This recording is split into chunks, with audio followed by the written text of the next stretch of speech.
of learning. So we are looking at the history of modern Kenya, and this is Mr. Swankambo Shafiq to take you through this course unit.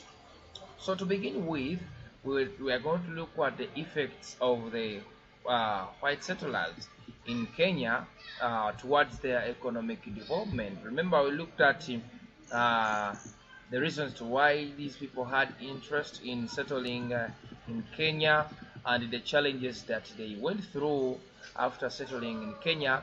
And after them settling in Kenya, they took some steps towards the economic development of Kenya. So the following the effects of the white settlers' rule in Kenya towards their economic development. So specifically, we shall look at the impact of the white settlers in Kenya, but specifically looking at the economic development towards on the economic development.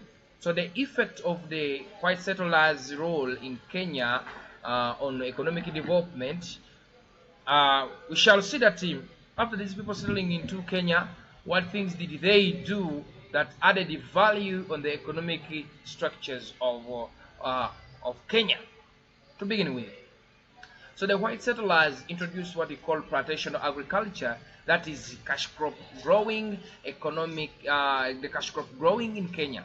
So when these people settled in Kenya, they introduced what we call cash crop growing. This involved the growing of cash crops, for example, the cotton, the tea, the tobacco, the coffee, so on and so forth. So this boosted the Kenyan economy, whereby the Kenyans were able to raise several a lot of money from these cash crops. So, for example, we had rubber, the wheat, and etc. So the Kenyans were able to develop economically as depending on cash crops that were introduced by the white settlers in Kenya. So this boosted the Kenyan economy. Are we together? Secondly, the settlers set what we call the settlers farm. The settlers farming streamlined the development of communication networks. Igi, for example, they were able to establish what we call the roads, and these roads were built. For example, look at the Uganda-Leiri line that extended to the areas of Chitale. So this, with the coming of the white settlers in Kenya and with their economic steps or economic reforms, roads were established, and at the end of the day, transport and the communication were boosted altogether. So this led to economic development, because when transport and communication is improved, this makes the movement of both traders and their goods easy, and at the same time making trade to run smoothly altogether. So the growing of cash crops also led the development of modern and scientific methods of farming. So the introduction of cash crop led to the introduction of modern methods of cultivation or farming. Are we together? So, for example, the use of fertilizers or the application of fertilizers. This is a method that was introduced by the white settlers in order to add value on the African land, in order to add the fertility in the African land, urban African land, to make sure that these cash crops that were introduced, they grow as smoothly or with the good quality. Are we together? So the coming of the white settlers, because of the increased business activities, modern towns and trading centers like Nairobi developed. So the coming of the white settlers led the development of towns. For example, Nairobi. Nairobi is the capital city of Kenya. So this led to the development of such towns with the many shops, with the many business centers, which later on also boosted the economy of Kenya. Are we together? So this is also credited on what we call the coming of the white settlers in Kenya. So another one, with increased agriculture, small-scale industrialization took place. In 1906, the UNGA Limited established a grain mill in Nairobi altogether. So grain mill in Nairobi, this is where they used to take things like maize, they make it into grains.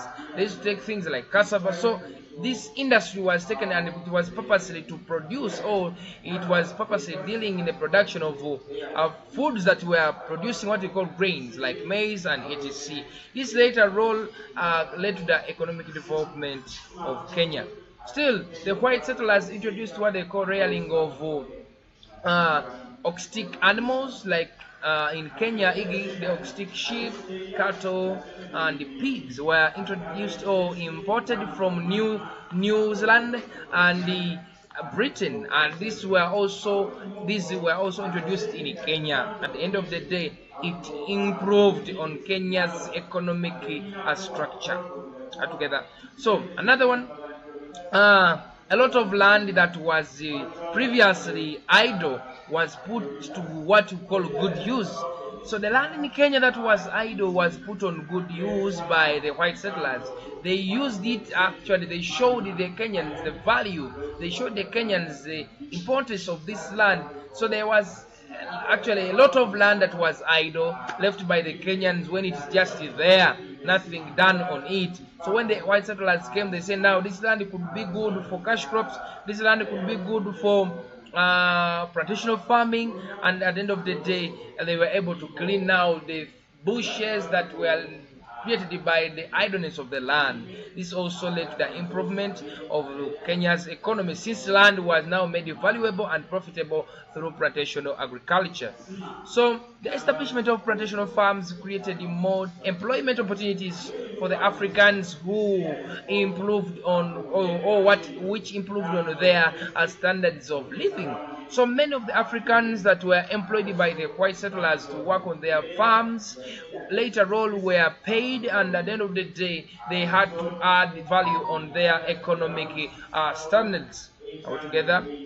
The growing of cash crops disrupted what they call the traditional African patterns of farming. So Africans started or copied the growing of crops like they were not growing to eat.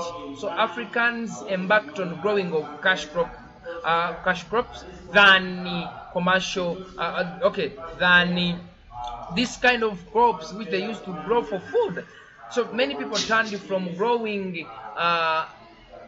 crops for food or for survival or for home surviving, and they embarked on cash crop growing.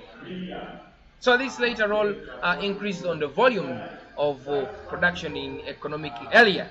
So because of plantation farming, or because plantation farming was in hands of the white settlers, the economy of Kenya was therefore put in hands of the whites. Are we together? The economy of Kenya was then put in the hands of the whites. So the white settlers owned the Kenyan economy. Are we together? The Africans lost much of their land, particularly the Kikuyu, Kamba, and the Masai. These people lost their land to the white settlers or to the whites, and later on this created a lot of conflicts in the future. For example, the Mau Mau rebellion, where Africans were demanding for their land which they had lost to the white settlers. So there are many effects of the white settlers towards the economic development of Kenya, and you can see there are many left, but still you can go and revise or you read it through. I'm looking at the introduction of the Chipande policy. I'm looking at this integrate segmentation or the last land. We are seeing many factors, many impacts that resulted to the white settlers rule in Kenya. So I beg to submit. Have a good day.